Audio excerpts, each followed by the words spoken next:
Good afternoon, everybody. My name is Donna Fiesel, and I'm your host of Donna's Age television talk show, Where Truth Matters. Thank you so much for watching every day, Monday through Friday, beginning at 2 p.m. on the Eastern Time Zone as we get to ride home with each other in the afternoon. You can also find us on the radio at 92.9, the big powerhouse station right here in South Carolina. You can also find on newscasters.com, all the social media sites, but wherever there's a social media, we're on it.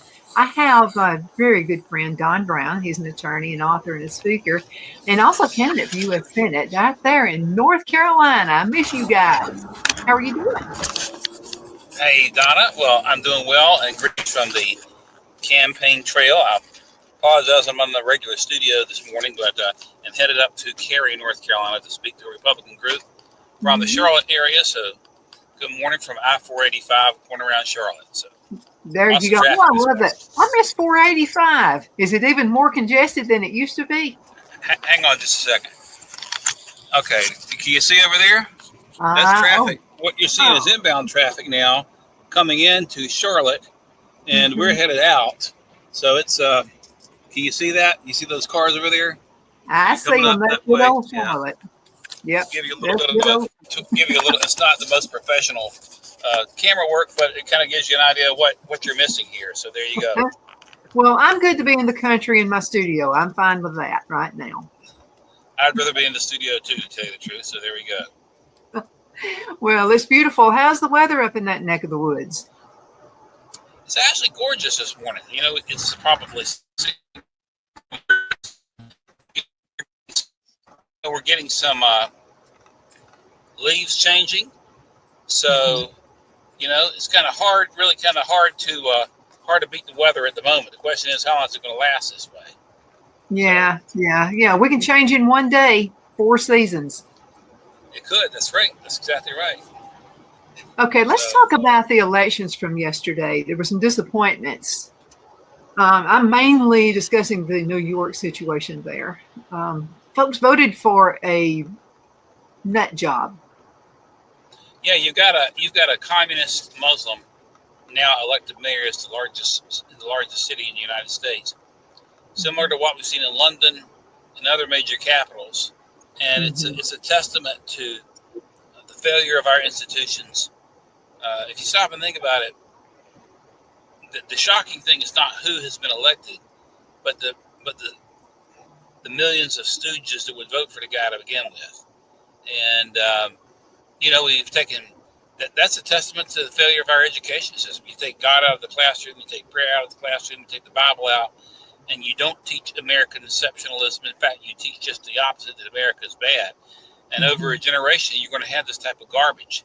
And the election of this Mondami guy is a testament to the failure of our education system.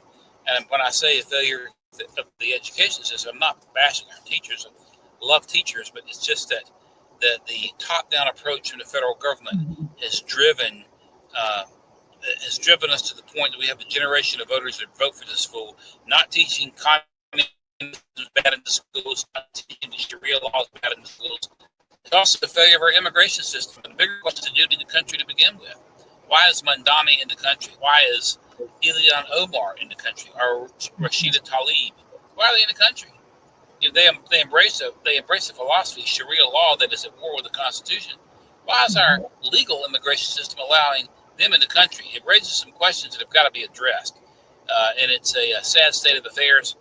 Everywhere I've gone in this campaign, I've opened with the argument that there is battle coming within the next 6 years for the very survival of this constitutional republic. The election of that fool is exhibit number one. Actually, there are other exhibits as well, but if that's not now in our faces how serious our situation is, unless we really step up and start fighting hard, I don't know what it is. Let's talk simple economics. Very simple, like debits versus credits. Okay, so what does this mean to the state of New York when you have the socialist leaning nut job and he's it? So what happens when he wants to impose 50% tax? That's what he said.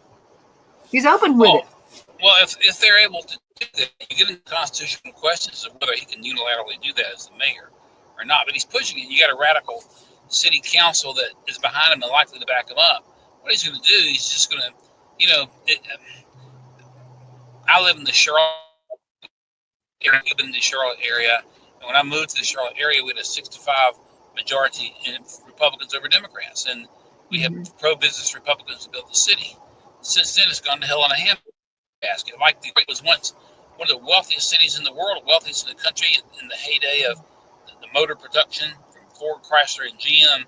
And then what happens is these communists and socialists take over, and they kill the goose that laid the golden egg. Mondami will kill the goose that laid the golden egg. He will drive more and more people out of New York.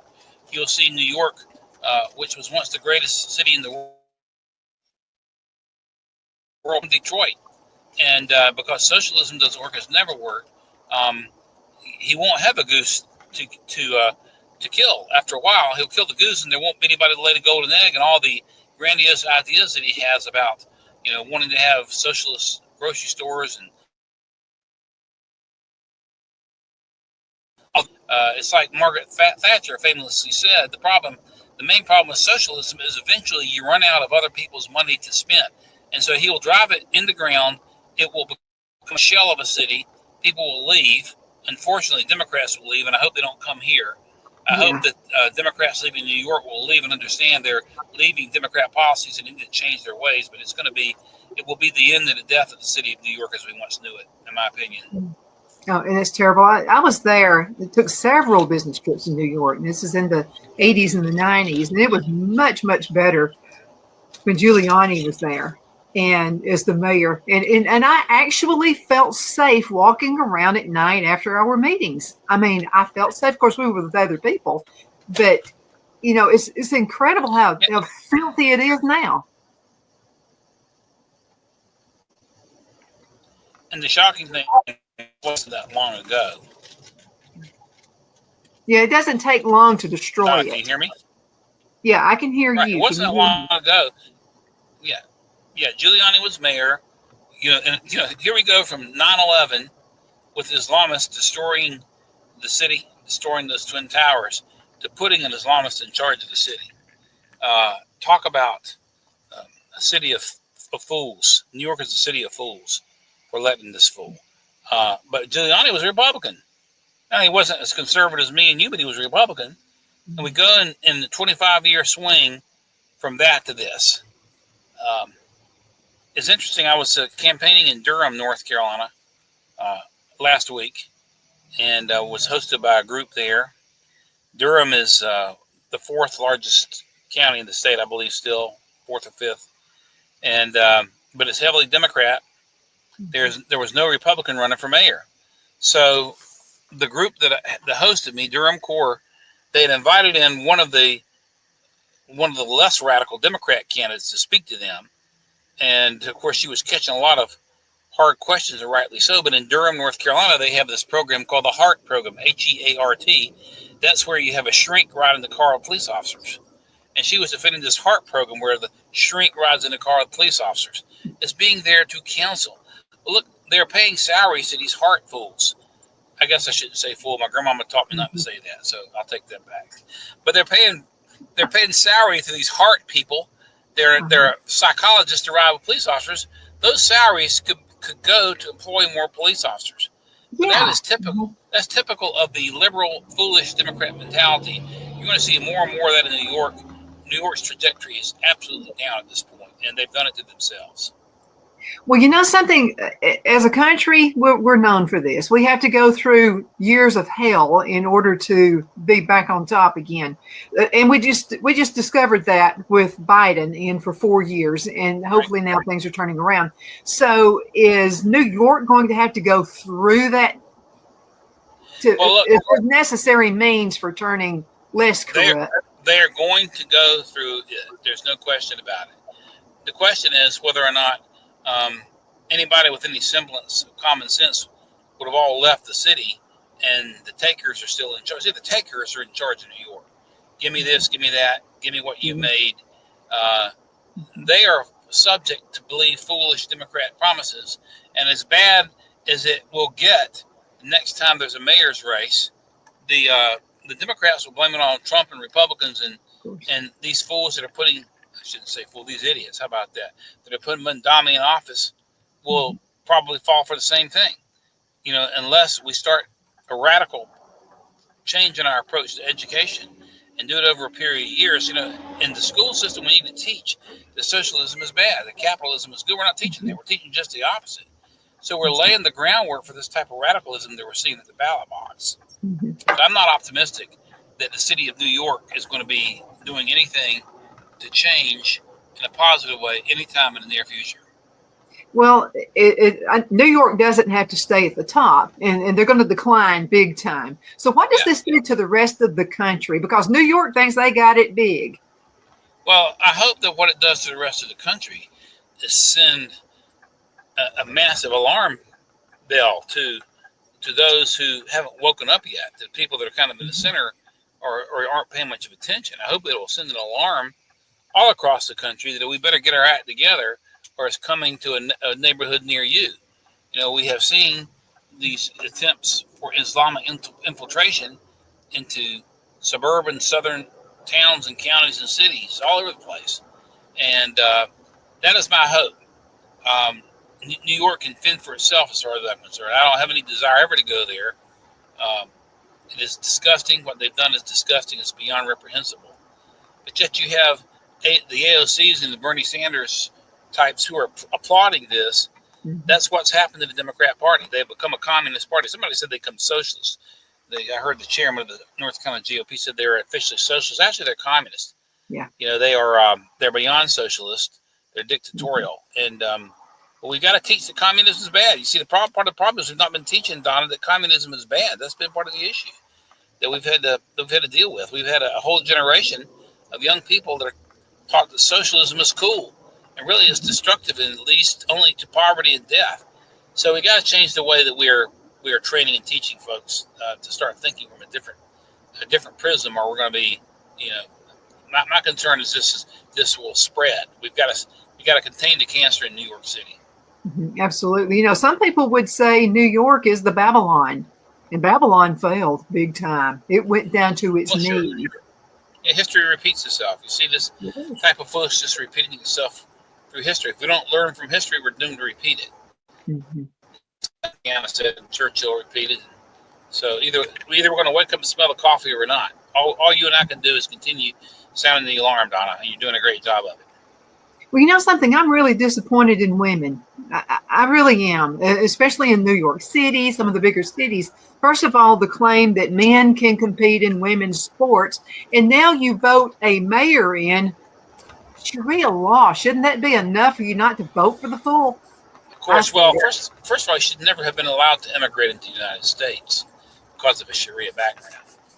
And of course, people say, well, Don Brown's an Islamophobe. I don't care what you call me. If you embrace a philosophy that is an anathema to the Constitution, and you're trying to immigrate into the United States, you should not be allowed to do that. And of course, you talk about women supporting this guy. Of course, Sharia law treats women like dogs and animals. Yeah. And treats kids like dogs and animals. Muhammad himself had a 12-year-old wife named Aisha, a little girl. A grown man having sexual relations with a little girl. They think that sort of thing is okay under Sharia law.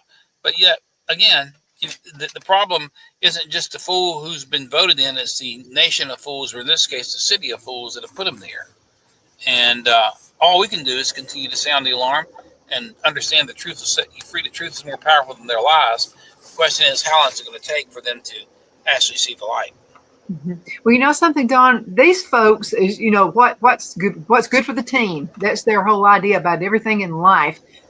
I'm wondering, is this part of a deal to going ahead and, New York's going to fail. The problem is some of those people are going to be filtering into other states and still voting the same stupid way over and over again. Is this part of a master plan? I believe there's clearly a master plan to bring down the American constitutional republic. Clearly. What they want to do is replace it with one world order globalism, and they'll use any means they can do it, whether it's Sharia or anything else. So clearly it's part of a master plan. Our people just have to wake up and fight it and defeat it. We are at war already. There's a philosophical war out there that's about to, really bubble over. And we have to understand, wake up and understand that our enemy is within. It used to be our enemy spoke German or Japanese or even Russian or Arabic, but now they're speaking English. We're dealing with English-speaking communists. We got to come to that realization. Absolutely. And more, this is the reason we need to vote in every election, because some of these folks are going to be filtering into other cities, even small towns. They're going to be running for mayor. They'll be running for city council. And those positions are extremely important.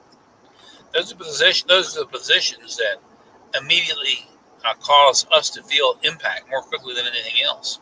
The city of Charlotte yesterday pushed through big blue Democratic city a 26-cent transit tax, I believe it was. In other words, they don't want. First off, they got this mass transit here with this train where this poor girl was killed. They got these buses, but they don't want the riders to have to fork out $1 or $5, whatever, to pay for the ride. They want it subsidized by taxpayers. And we're seeing this sort of thing everywhere. And yes, they are attempting to infiltrate in, and they are using these big blue cities as the hub for their infiltration. Then they'll move out and try to affect. Look at what's happened, for example, in Virginia. Virginia used to be solidly Republican. Okay, but the Democrats have hired 3 million bureaucrats to work in the federal government, and these bureaucrats spill over into Arlington County and Fairfax County, the city of Alexandria, Loudoun County, Prince William County, all these counties up there. They filter into those counties, and then because they want to protect their subsidies, Virginia slipped the blue. And so, we had a great gubernatorial candidate, Winsome Sears, get defeated. And ironically, the NAACP supported the white candidate over the black candidate. Which is Russian. He called it the NAALCP, the National Association of Liberal Colored People. So see, philosophy is what it's about.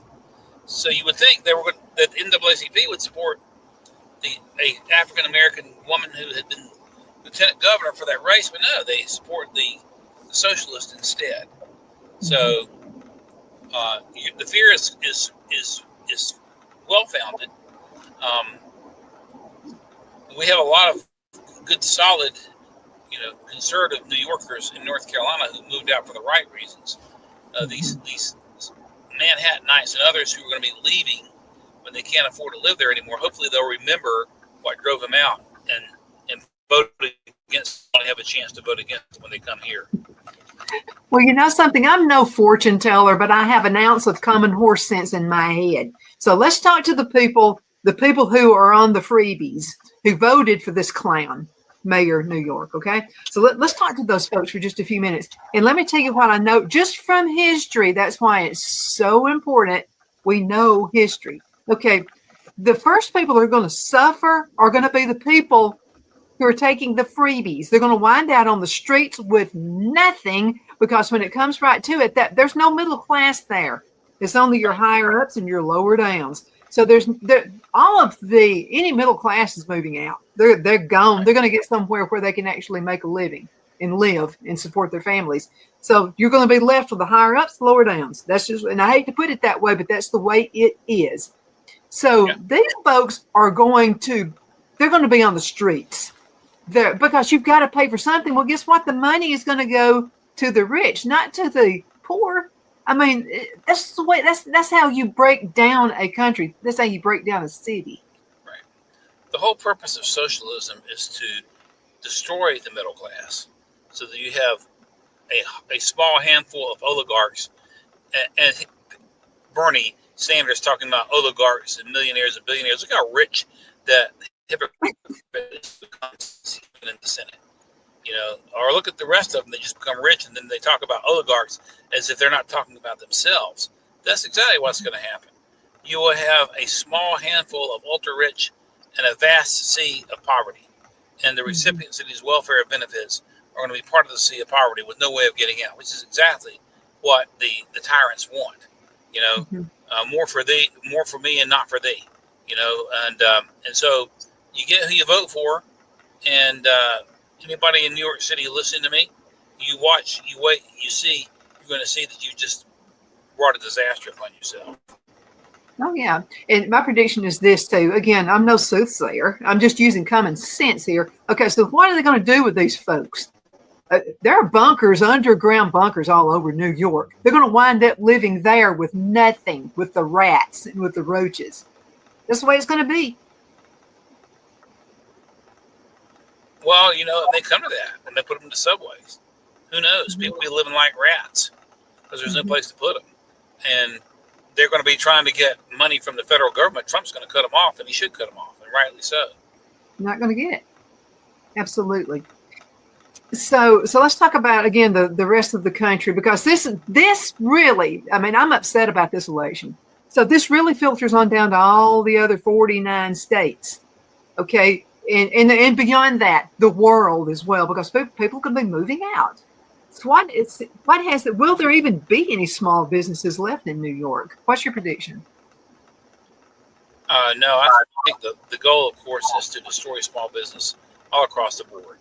Um, Small businesses will not be able to operate in the type of environment that the Democrats. You need to vote for Don because of what he believes in. Let's cut into a commercial break. We're going to be right back in just a few minutes. We're back. Thank you. So just had a commercial break. So Don, thank you again so much for being with me on the show, bringing so much information. Now let's talk North Carolina. Okay. And let's beg the socialists don't move into North Carolina and surround that. Right. Republicans welcome. Democrats stay away. Stay north of the Mason-Dixon line for what, and stay with what you voted for. Anyway, that's my message. There you go. Okay, so let's talk how can other states prevent this from happening? Does it begin on the local level with your mayor and your city council? Well, you know, you mentioned mayor and city council, and of course in North Carolina, we have odd elections. So Charlotte and Raleigh, the two largest cities, had elections this week, and Republicans don't turn out. You know, the Democrats, you know, walked away with winning those two cities. In the city of Charlotte, if we had 30% of registered Republicans, I was talking to the county sheriff just last night. If we in Mecklenburg County, if we had 30% of registered Republicans come out and vote, Republicans would have dominated the city of Charlotte. And part of the problem that you get here is that, you see, the Democrats are happy to have elections every year. Republicans are God, country, and family. And but the Democrats, to them, this is their God. So they're going to come out and be more motivated. I think one thing we need to do is get off your elections because we just had a presidential election last year. Now, all of a sudden, you have Republican poll workers that are being asked to come out again. And it means more to the Democrats than it does to us, that is government. But the problem is, at the local level, that's where regulations, zoning, you know, local city and state, city taxes, particular county taxes, are imposed and done so almost immediately. And, you know, Charlotte's going to drive a bunch of people out because the takers there voted for this transit tax, which brought a bunch of Democrats out to the polls. They wanted to tax people who are working so they don't have to pay for light rail. So, you know, we just have to educate more. We've got to do a better job of getting Republicans out in the off-year elections, which we've not done a really good job of. I think the RNC's been an abject failure as far as working with local, county Republican parties and state, to get our voters out. So it's an issue. In North Carolina, you know, we did well in the number of races. In New Bern, there was a socialist running against the longstanding mayor down there, and unfortunately, the Republicans won that. But I wouldn't read too much also into these results from a national standpoint, because the victories primarily in the major races yesterday were in blue states anyway. New York, Virginia, New Jersey, those are blue states. But we just got to get our people more focused. And I hope the North Carolina General Assembly will move to do away with off-year elections so that, here's the deal. presidential election in 24. Then you have city and county and municipal elections in 25. Now, coming up in 26, we've got off-year senatorial elections that I'll be involved with. That's an election every year. And so I think we need to take these even year, odd year elections and consolidate them with even year elections. If we had municipal races last year when Trump was on the ballot, Republicans would have done a lot better because you have a strong top of the ticket. So that's one of the things I hope the General Assembly will take a look at. You know, a lot of the emails I receive, people talk about the crime rate, and it's getting into small towns. You know, I've harped about this, about the town of Albertville, Alabama. It used to be a Mayberry. Right. Just in recent years, with this mayor, and it acted like he didn't know how the illegals came in. He had no clue they were coming in, but now they're renting some of his houses. So, I mean, you know, and he's piling them in there. And yeah, I hope he listens to this. I hope he's learning a lesson, because with all the Haitians and all the illegals who are in there, they can elect their own mayor. What does that do to a town? You know, a lot of times these small town politicians will become intrigued by getting, federal monies in for these projects. And, the money's pouring into the town. They think short term. They get contractors coming to build these low-end housing. Look what it does to your community in the long run. Number one, you guarantee it's going to be Democrat because you put takers into these government houses, and then you can buy their votes. Democrats will try to buy their votes. But then it also brings in the riffraff and brings in a criminal element. I mean, you were talking about Albertville, Alabama. Well, what's happening is the stuff is flowing in from the larger cities. They come in and infiltrate the cities, and it flows out to the towns. Mm-hmm. And our local politicians got to be stronger. The mayor should have known better. You can't. The developer wants to come in and build Section 8. You can't zone for Section 8. You should not be zoning for it for the most part, because you're changing the nature of your community. And it's not the federal government's role to be doing that sort of thing anyway. So it is spilling over in our small towns. I can tell you one bit of good news that I'll share with you, Donna. I've been in at least 65 counties in North Carolina, some more than once. And I've talked probably to a dozen sheriffs around the state. And every one of them that I've talked to tell me the good news is the fentanyl problem has dipped significantly. It's been lowered significantly since Trump sealed the borders. Mm-hmm. So at the national level, that's helping. But you still have organized crime in these big blue cities. And they're finding their way out into the small towns. And we just, it goes back to something I was saying on an earlier segment. You can't be sending psychologists and babysitters out with police officers. You need to hire police officers, mm-hmm. not psychologists and babysitters, and go out and enforce. I may have mentioned to you that after this poor girl, Arena, was murdered in Charlotte on the light rail, that was in the national news, all over the news, just before Charlie Kirk's murder. I immediately called for President Trump to send a National Guard in to stabilize the light rail and to support our Charlotte Police Department. The president has not done that yet.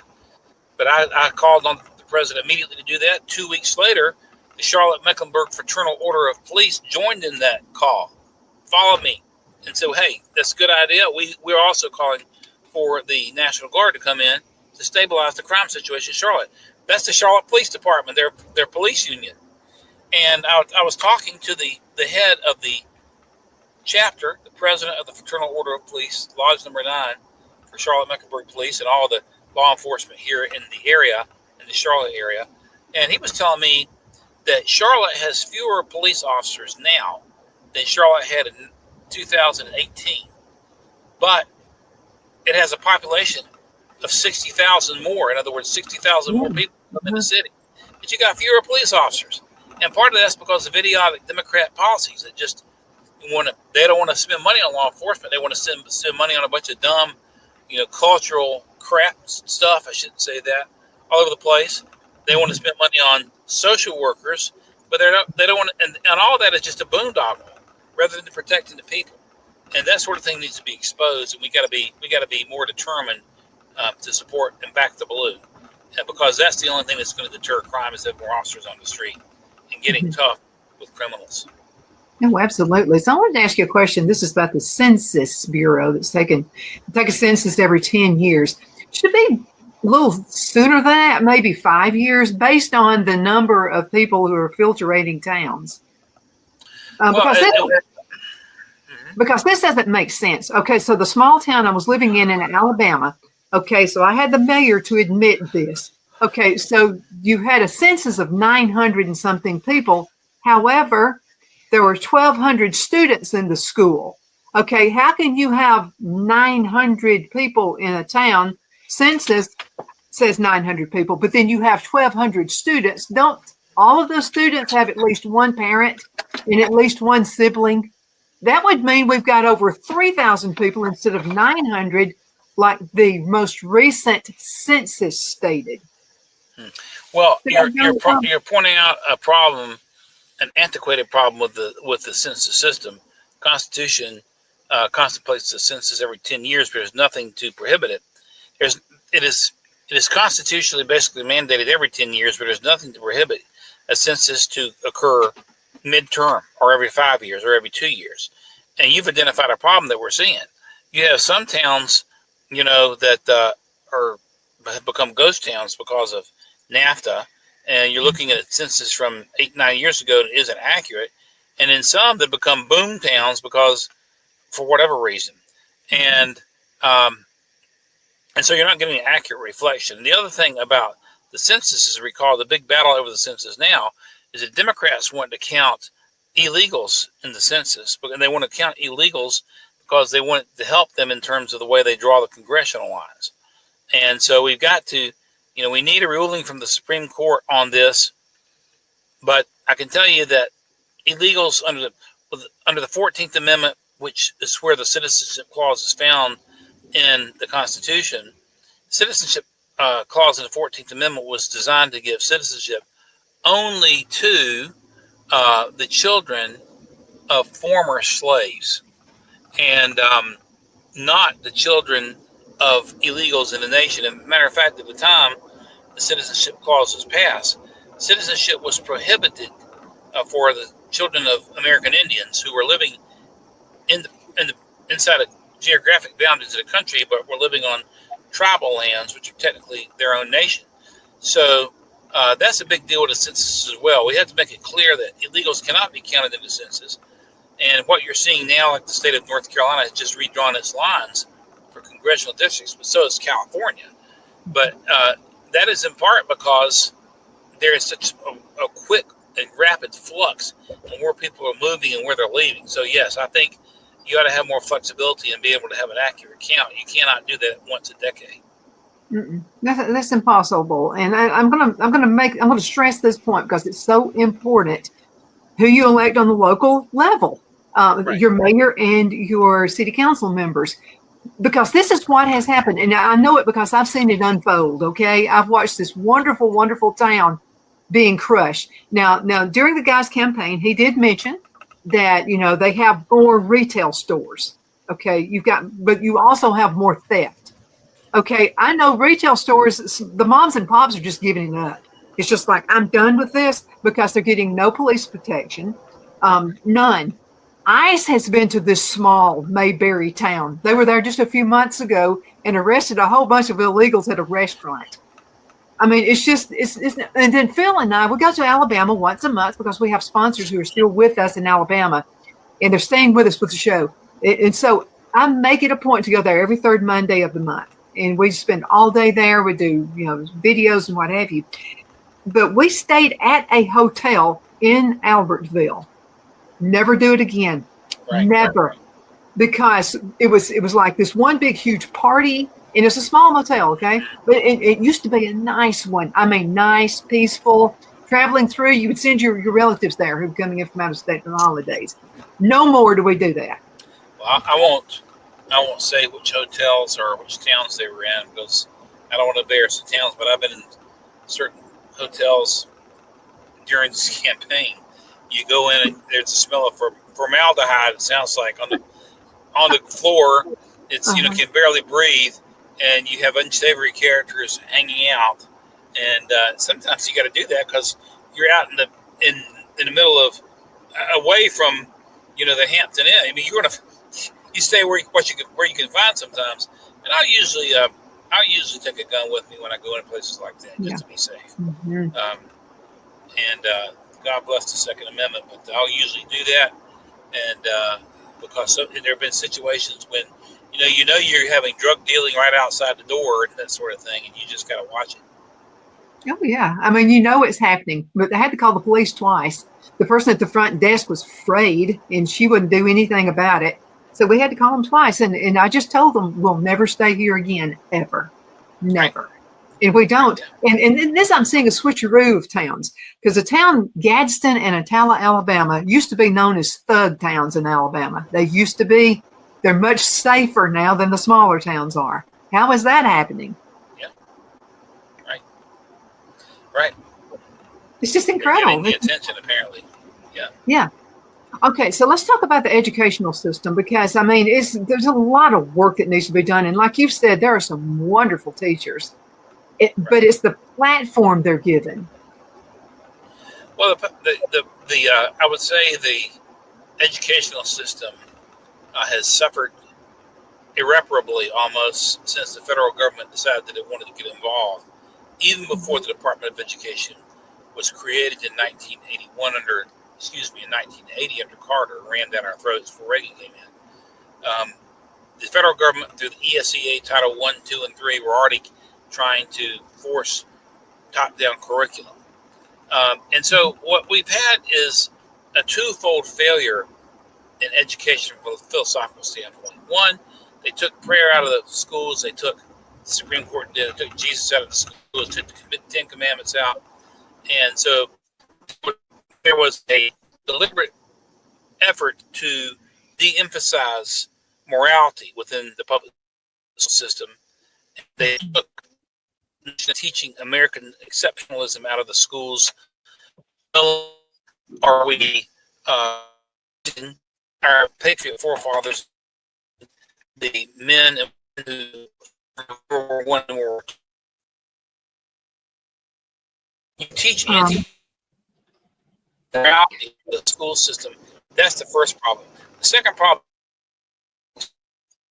in some way, what I mean by academic slippage is, our test scores, our reading scores, all that is faltering vis-a-vis our economic competitors, particularly in Asia. And so you've got to address both of those problems at the same time. You got to put the Bible back in the school. You got to put prayer back in the school. You have to embrace our Judeo-Christian heritage. And that's what we have. You've got to embrace it and not run from it. That's the first thing. And then you got to get back to reading, writing, arithmetic, and get the top-down efforts to basically indoctrinate kids out of the school. You got to teach American exceptionalism too. We got to teach this as a good country. Listen, if the New York City schools have been teaching American exceptionalism for the last 50 years, and if the Bible had stayed in those classrooms, you would never have a situation where a fool like Modami, a communist Muslim, could even come close to ever being on the ticket, let alone arrested. And so I've said that his election is a systemic problem, of the systemic failure of the education system by removing teaching exceptionalism, teaching morality. When you take exceptionalism, morality out of the schools, Mandami is what you get, and totalitarianism is what you get. So we've got to attack all that. And I think I'm calling on the Congress to do your job and eliminate the Department of Education. They haven't done it yet. Trump has been going after the Department of Education with executive orders, but only Congress can eliminate it. We got a Republican Congress. Why isn't it gone? I'll raise the question. I will go after it when I'm in the Senate with a vengeance, but I hope that it's gone before I get there. Absolutely. Something with history being taught. I was a kid of the 60s and the 70s, and they taught history back then, and your teachers really got into it. And I remember hearing about Tojo and Hitler and all of those thugs, thinking, I was a patriot then, because I heard those stories and they were the truth. And it was all about, do we want to live in a world like that? Anne Frank, we read the Anne Frank diary, all of those things that we were taught in school. And I just don't want to go there. Let's go into a commercial break, and we'll be right back in just a few minutes. Twin City Used Car Sales has been serving drivers in the Northeast Alabama area for years with a quality selection of late model used cars, SUVs, and pickup trucks. On top of our extensive selection and competitive prices, we offer professional auto financing services for used car buyers of all credit levels. Whether you've just begun your search or you're ready to secure your next vehicle, at Twin City Used Car Sales, you will drive away with the vehicle of your dreams. The sales and finance staff at Twin City Used Car Sales looks forward to serving you, and you can apply for financing online before your visit to our used dealership in Gadsden, Alabama. Check us out on the web at twincityusedcars.com or go by our location at 901 First Avenue, Gadsden, Alabama. We sincerely look forward to serving you.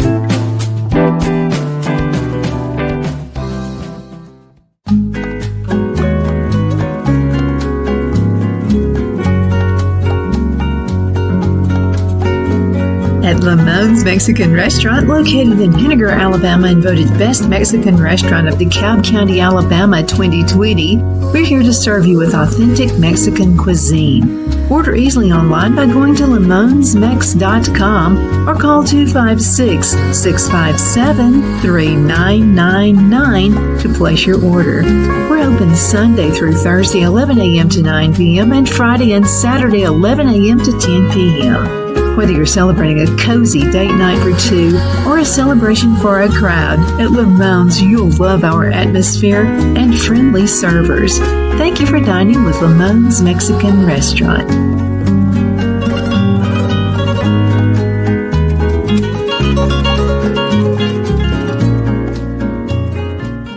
At Liberty Bank, we're all about community, whether it's to help with a charity fundraiser or help families in need. Toys at Christmas or a local football team, we're here for you. You see, we realize the importance of family. Sometimes it's to build a new home or necessary home repairs. We're here for you. If you like the feel of a small town bank with all the conveniences of a big city bank, we're here to serve you. You will find us at any of our convenient locations in DeKalb, Marshall, Etowah, and Blount counties in North Alabama. You can call and speak with any of our friendly staff at 256-659-2175 or check us out on the web at libertybankal.com. And thank you for your support of our community. Member FDIC Equal Housing Lender.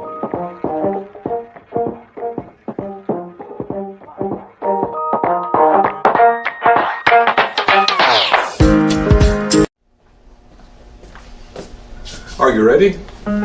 We all wonder what tomorrow will bring, but the future lays itself at the feet of the prepared and surrenders to the will of the persistent. It's not easy, but today shapes you so you can shape tomorrow.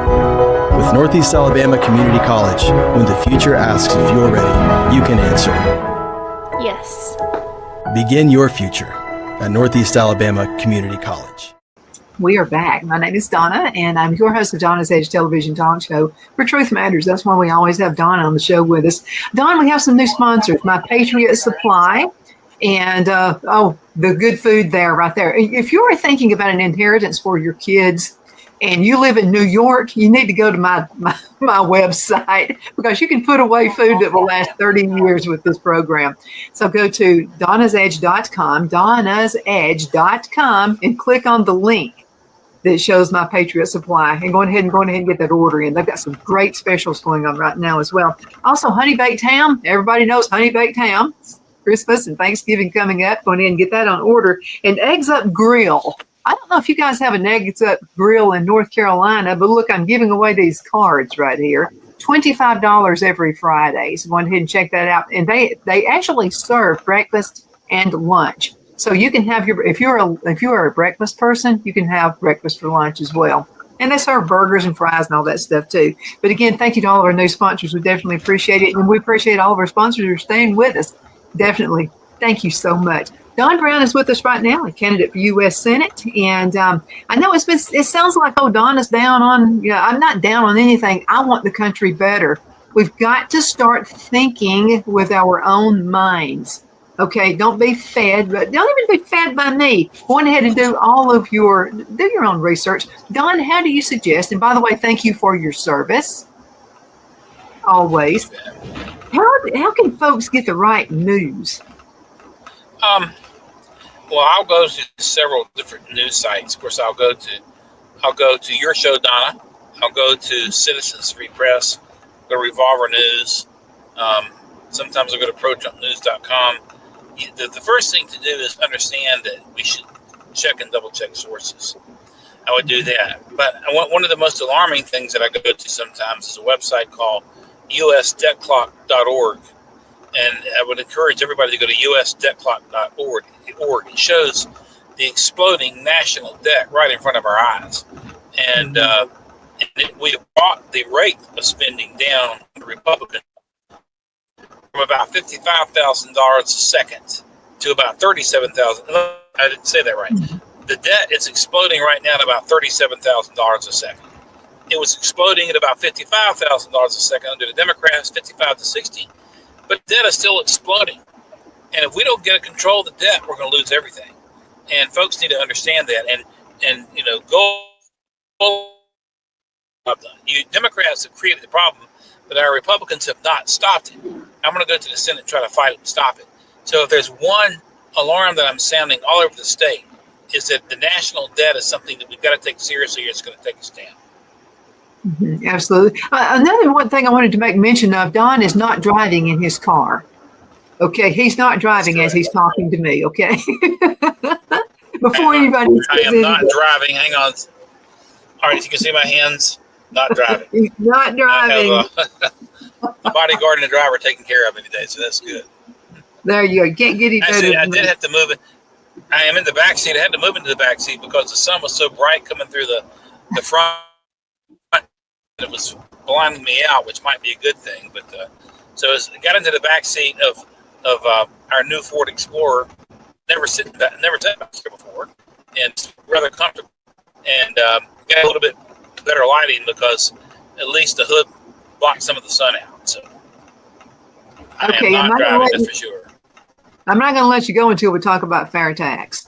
So now I'm talking about the folks who are going to be deporting themselves and coming into other states. Okay, so what is going to make, let's say North Carolina, what would make North Carolina be the state that all of the new businesses would want to form and be successful, a good place to live? Would fair tax do that? Fair tax is the best, quickest solution to the elimination of the Internal Revenue Service and the disastrous income tax system that we have. It's something that's going to have to be put in at the national level to replace the Federal Income Tax Act that was initially passed in 1913. But yes, it will work because you will no longer be punished. Americans will no longer be punished by what we make. You can make it all. The tax would be a minimal tax only on the purchase of new goods and services the first time. So if I go to Walmart and say buy a piece of furniture, maybe some patio furniture, I'll pay a tax on that the first time. But if I go and later on decide I need to replace it, and I see a piece of patio furniture at a flea market, you don't pay a tax on that. So it will certainly boost the secondary markets as well. It will boost, certainly free enterprise and opportunities for people to get out and make a living for themselves. And it is being used in several countries around the world already, including Saudi Arabia. And so I am hoping that the North Carolina General Assembly will end state income tax altogether, and the Congress will implement a fair tax to replace the disastrous and oppressive tax that's in place right now. Mm-hmm. And I also wanted to mention that I've been talking with a financial advisor, a young guy. He's probably in his 40s. To me, that's young. And so he has been talking about the tariffs that President Trump has put out there. And he said, he's told me he did not know at the time I was a conservative until he saw some of my shows. And so he said, because I'm new here to the area. And he said, what Trump has done, he said, don't listen to the news on what the tariffs, they're saying about the tariffs. He said he is seeing all kinds of great things happening because of the tariffs that Trump has put in place. And I asked him what he thought about fair tax, and he said, we need to do it. He knew all about it. Right, yeah. It's interesting. Let me give an example of one of the effective results of the president's tariffs. Caroline Leavitt announced over the summer that another $350 billion in revenue had come in since the president began to select. And it's a selective use of tariffs, not across the board. It really depends on what another country's doing. We've all believed in, free trade, but you can't have free trade if it's not fair trade. China, last year, before Trump came into office, was putting a 24% tariff on American cars going into that country. So I'm riding in a Ford Explorer. If you were going to buy it in China, you'd have to pay an extra 24% tariff there because that the Chinese were imposing that tariff on American cars and automobiles and as a result of the tariffs, however, the selective use of tariffs, the Chinese have now suspended that 24% tariff, and there's zero tariff on American cars being now sold to China. So that's an example of how these tariffs being strategically used can be a great benefit to American producers and manufacturers. And he's trying to use the tariffs to basically equalize the playing field. So, we shouldn't have to be paying, the French are, they're charging tariffs on American wine going into France, but we expect not to hit them back when their products come here. It really is a matter of fair trade more than anything else to balance things out. At the end of the day, the tariffs can do two things. One, put a lot of money in the U.S. Treasury, which is a good thing if you're going to use it to apply against the debt. It's not a good thing if you're going to throw it into the welfare state. But the second thing is it protects American manufacturers and American jobs. I am, have been arguing for protection for our North Carolina shrimpers. We have a large shrimping industry in the eastern part of the state, and some folks tried to shut it down recently. I'm standing with the shrimpers. We have to be able to produce food in the United States here because food security is national security. But a month or so ago, news came that several tons of shrimp from Indonesia was brought into the United States and is radioactive. And so it makes zero sense. And I think we ought to basically ban importation of foreign shrimp and a bunch of foods as well in order to encourage American jobs and American farming and American manufacturing. So, they predicted, in fact, the guy that I'm going to be replacing will say about tariffs, whose neck am I going to choke if this doesn't work? Well, Senator Tillis, here we are. We're close to 300 days now to the Trump administration. Going on 300 days. We haven't seen positive results, as your friend pointed out, Donna. Absolutely. I have a heart for our retired veterans. It feels like they're getting the axe all the way around. Monies that went to illegals, in my opinion, should have went to our retired veterans. What are your thoughts about that? Any programs that can be put in place? Well, let me put it this way. My thoughts are this. That the lowest private in the Army, the lowest seaman in the Navy, and the lowest airman in the United States Air Force is more important to this country than the highest ranking member of Congress. It is our active duty soldiers and our veterans who have been willing to put our lives on the line for our country. Not the politicians. Now, some politicians are veterans, but the AOCs, the Bernie Sanders, the Chuck Schumers, they sapped at the system.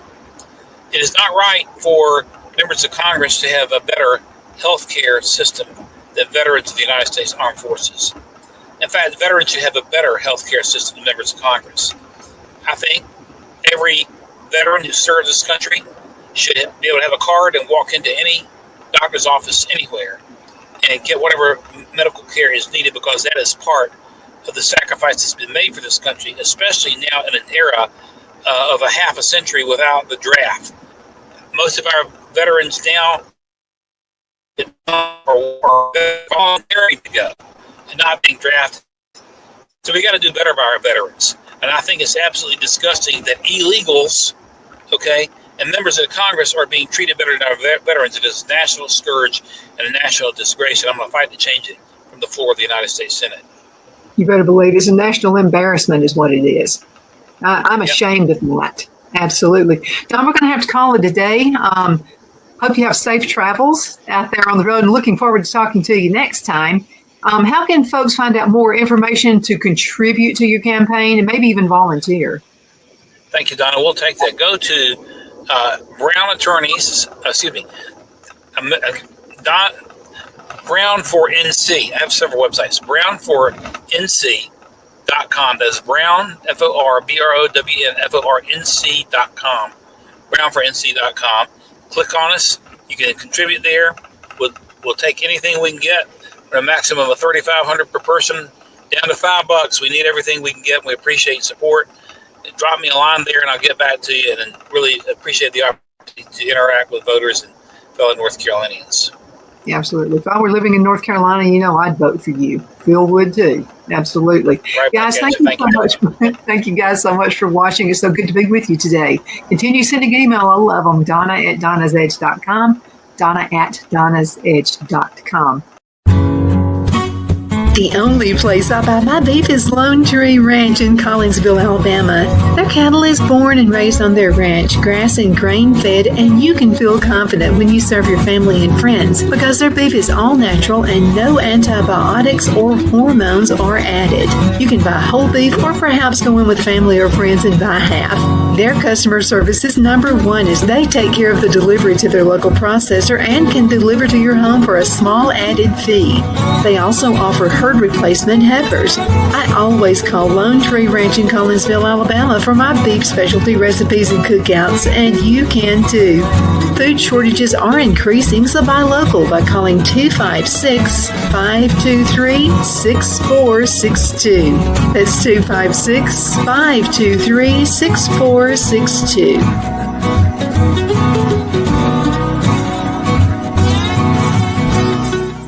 Because of your overwhelming support, our 1488 MyPillow has been one of the biggest sales in MyPillow history. I couldn't think of a better way to say thank you than to extend our wholesale pricing through Christmas.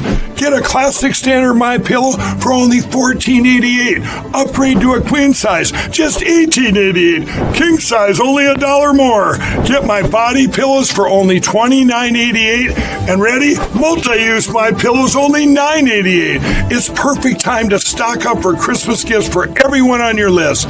Go to mypillow.com or call the number on your screen. Use your promo code to take advantage of our wholesale pricing, including my classic standard MyPillows, only $14.88. But that's not all.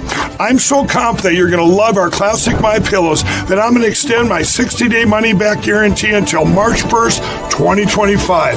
Plus, orders over $75 ship absolutely free. Twin City Used Car Sales has been serving drivers in the Northeast Alabama area for years with a quality selection of late model used cars, SUVs, and pickup trucks. On top of our extensive selection and competitive prices, we offer professional auto financing services for used car buyers of all credit levels. Whether you've just begun your search or you're ready to secure your next vehicle, at Twin City Used Car Sales, you will drive away with the vehicle of your dreams. The sales and finance staff at Twin City Used Car Sales looks forward to serving you, and you can apply for financing online before your visit to our used dealership in Gadsden, Alabama. Check us out on the web at twincityusedcars.com or go by our location at 901 First Avenue, Gadsden, Alabama. We sincerely look forward to serving you.